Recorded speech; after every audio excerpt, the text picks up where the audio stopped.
அன்புடன் காலை வணக்கம். புனித மத்தேயு எழுதிய நற்செய்தி 17ஆம் அதிகாரம் 10 முதல் 13 வரையுள்ள இறைவார்த்தைகள்.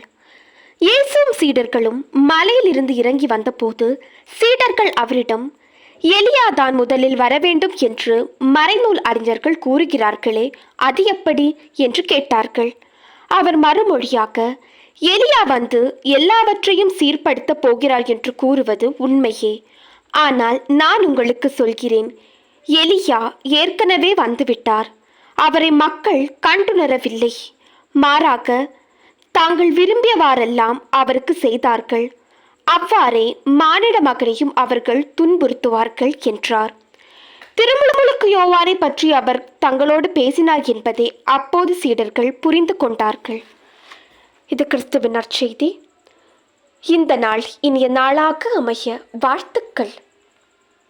பல பல பல புதுமைகள், பெருமைகள், இனிமைகள் இறங்கிய நல்ல நாள், ஒரு நல்ல நாள், நம் தேவன் தந்த நாள். இது நல்ல நாள், ஒரு நல்ல நாள், நம்